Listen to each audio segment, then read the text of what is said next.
gudoomiyaha xisbiga mucaaradka ee wadani ee gobolka Togdheer Maxamuud Xasan Salebaan Dooba ayaa kormeer ku tagay goobihii waxyeelada soo gaarsiiyay fatahaadii uu sameeyay dooxa weyn ee magaalada Burco maalintii shalay waxaana uu khasaaraha u geystay dooxa weyn ee magaalada Burco dusha u saaray wasaaradda howlaha guud iyo guriyeynta Somaliland iyo sidoo kale dowladda hoose ee degmada Burco. Gudoomiye Doob ayaa xukuumadda Somaliland ugu baaqay inay magdhowsiiso dadkii hantidooda ku waayay fatahaadii uu sameeyay dooxa weyn ee magaalada Burco. halkan waxaan taaganahay dooxii weynaayo Burco oo xalay to geystay khasaare hantiyeed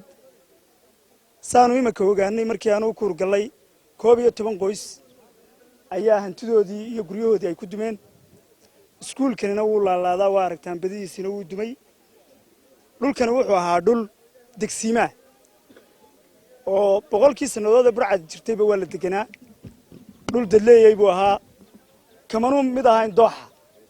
mana ahayn dad dooxa ku soo guuray ama dooxa maxay too ciriiriyay la oran kara maaha sida guryaha Ingiriiska ku dhisay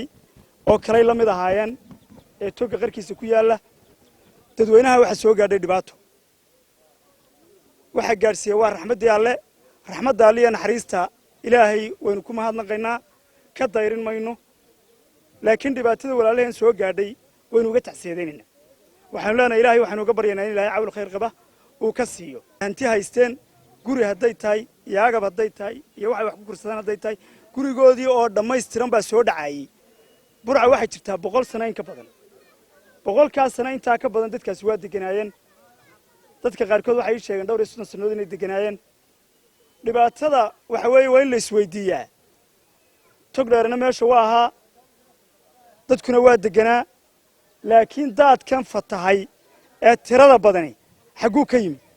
waxa la yidhi cudurka ka gala fardaha haddii laga gubo dameer dawada lama gaadhayo sida runtii daadkan waxa weeye waa daad magaalada hareeraha ka mari jiray moos baad Burcad dusha ka mari jiray mooskii waxa loo sameeyay nidaam farsamadiisii aan waafaqsanayn biyo dabatana waxay soo qaadeen togi waxa soo galay biyo ka badan sidii injineeraduba hore way u sheegeen biyo ka badan biyihii markii hore loogu talagalay ee dhex marayay dabatana kaas wuxuu keenay inuu fataha fara badan uu yimaado biriishada Burcana daadku dhakada ka maro waa daadkan iyo daadkii ku xigay labadaba saasay ayay maxay ay sameeyeen waxa cadaana maalintii la xidhaayay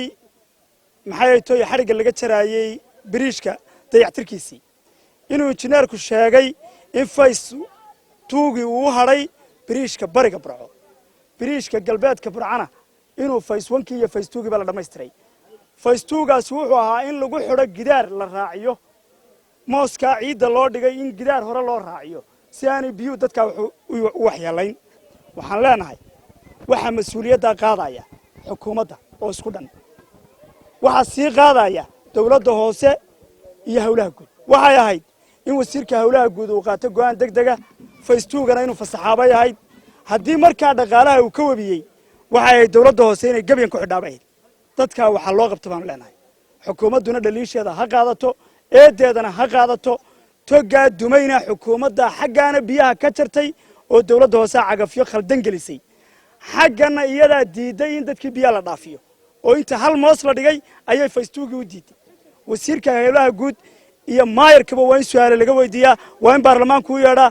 waa in ay u yeedhaan guurtidu waa in su'aalo laga weydiiyaa waxa togaasi ummadda ku qaaday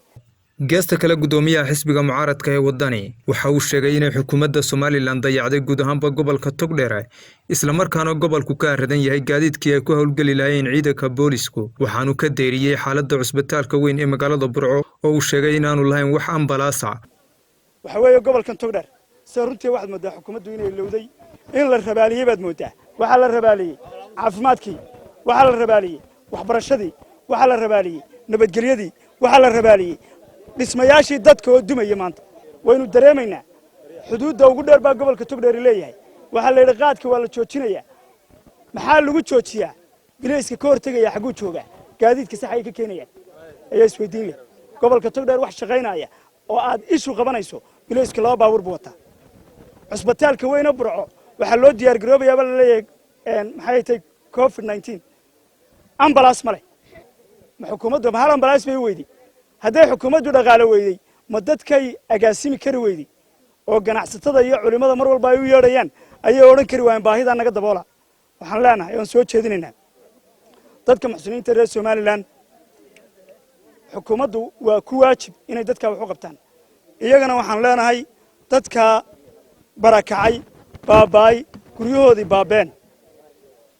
si toosa ha loo caawiyo insha allah cabdiraxmaan trike telefishinka horyaal magaalada burco